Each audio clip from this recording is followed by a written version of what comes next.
Hello good morning everyone. I hope सबैजना सन्चै हुनुहुन्छ होला भन्ने आशा राखेको छु र म पनि सन्चै छु। रुपैदिया बोर्डर नेपालको छिमेकी राष्ट्र सामान लिन जाँदैछु अनि हजुरहरूलाई त्यहाँ बाटोमा जे भेटिन्छ हजुरहरूलाई मैले त्यही देखाउँछु अनि त्यहाँको बोर्डरदेखि जाने कस्तो छ हो त्यो सब देखाउँछु अनि बाटोहरूमा के कस्तो देखिन्छ त्यो हजुरहरूलाई सबै देखाउँछु हैन। बिहान भनेर पनि के गर्नु गाइज होइन। यहाँ चाहिँ बिहान अहिले कति बजेको छ भनेपछि अहिले 5 बजे 6 बज्न लाग्यो। 6 बजे पनि 33 डिग्री घाम भनेको कम त होइन। सबभन्दा धेरै गर्मी हुने ठाउँ भनेको यही नेपालगञ्ज हो, तर त्यसैले बिहानै 33 डिग्री घाम लागेको छ। यो चाहिँ हाम्रो यो नेपालमा यस्तो भइरहेछ। ताजा ताजा हरियो सब्जीहरू पाइन्छ होइन यहाँ।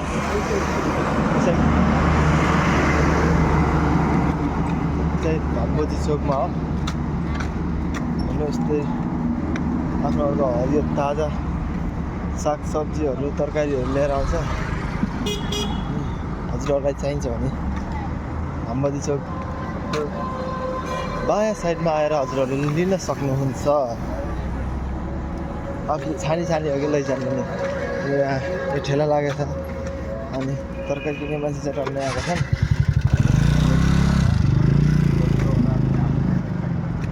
हरियो सागपात खाउँ र हामीले आफ्नो शरीरलाई तन्दुरुस्त पारौँ। सब्जी मन्डी देख्यो होला नि।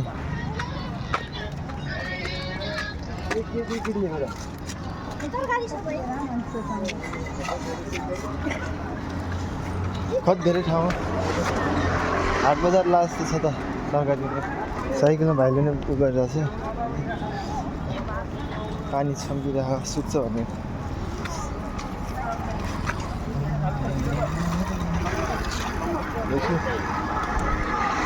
यही भइसम्म छ त के हो।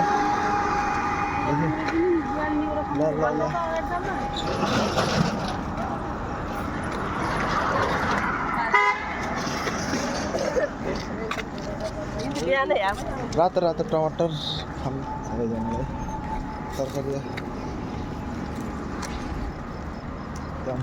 ल यति नै होला हाट बजार यहाँसम्म छ। आम त बाहिर पनि चाम्रे परिसकेको रहेछ। टमाटर के भन्दा चुकुन्दर तरबुजा मटर खुर्सानीहरू लसुनहरू जिराहरू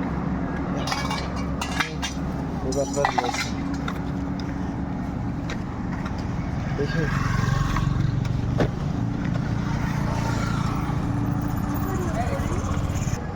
नेपालीहरू हो यत्रोमा काम गर्न लाज मान्छ, तर यो भाइले चाहिँ यति बाटोबाट ल्याएर गइरहेको छ। हामी नेपालीहरू पनि लाज मान्नु भएन कि। हामी चाहिँ लाज मानेर हामी यस्तो तरकारीहरू बेच्न लाज मान्नु, तर हामीले आफूलाई नै घाटा हुन्छ किनकि हामी पैसा कमाउन सक्दैनौँ, बाहिर केही गर्न पनि सक्दैनौँ। अनि यति नै हो। हेलो 2 वर्षमा के दामी बनेको रहेछ म हजुरहरूलाई देखाउँछु।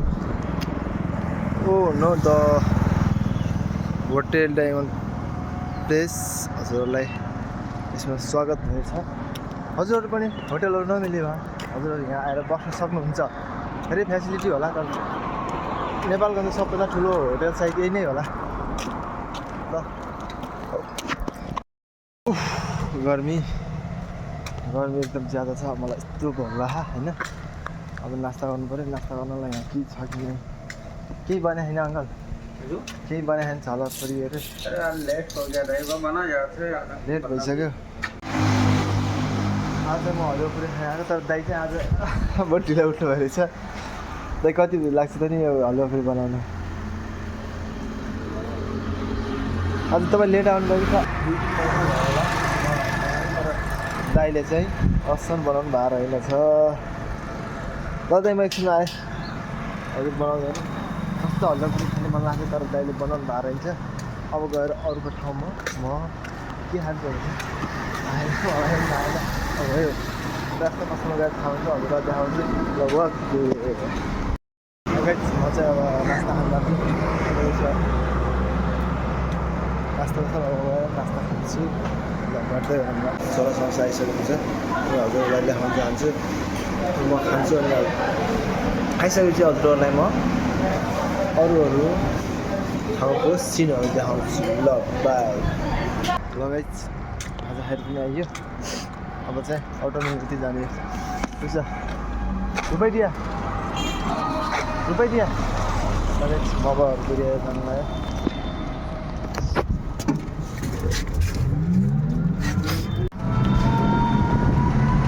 ठुलो हस्पिटल नर्सिङ होम है।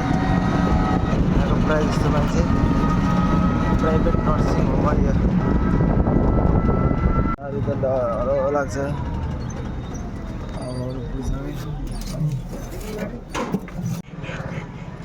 यहाँको बाउडर कस्तो छ भनेर हजुरलाई देखाउँछु। बन्दै छ यहाँको बाउडर। यही नै हो, यो पुरानो बाउडर, पुरानो गेट चाहिँ यो, तर नयाँ गेट चाहिँ उता साइडमा बन्दैछ होला। यो बन्दैछ। अनि रिक्सा चाहिँ टन्नै लाग्छ यता, रिक्सा चाहिँ टन्नै लाग्छ। अनि यो पहिला चाहिँ गइज हो यो थियो है। पहिला यसमा चढ्नलाई बहुत डर लाग्थ्यो, तर आजभोलि के गर्नु, ब्याट्रीवाला अटो आएर हामी चढ्न त्यसमा ढिलो हुन्छ भने अर्कोमै छिटो छरिदाको लागि हामी अर्कोमा चढ्छौँ ब्याट्रीवालामा पनि ढिलो हुन्छ भने चाहिँ हो योवाला पेट्रोलवाला अटो। सुरुमा हो योवाला रिक्सा आयो, अनि त्यसपछि योवाला आयो, त्यसपछि योवाला आयो। जस नेपालमा पनि सुविधा बढ्दै गइरहेको होइन। इन्डियादेखि अनि टोलीहरू इन्डियादेखि आइराख्नु भएको छैन। हजुरहरूलाई गेट देखाउन गयो।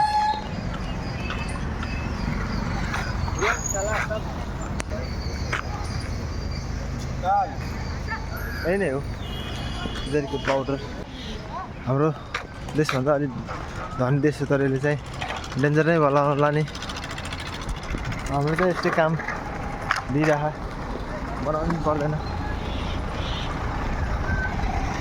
यसले चाहिँ डेन्जर गराउला। यहाँको चाचाहरू, हाम्रो चाचाहरू मजासँग चेक गरेर यसलाई त केही मतलब छैन। डगी समात्यो, उयो ज्यादा पैसा कमा के आउँगा।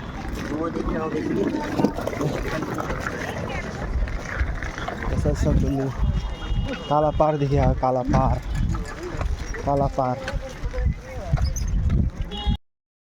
म चाहिँ यो चेकिङ पोस्टदेखि आइसकेँ। अब यो चाहिँ इन्डियादेखि आएको टोलीहरूलाई चेकिङ हुँदैछ। हजुरहरूलाई म एकछिनमा अरू दृश्यहरू देखाउँछु।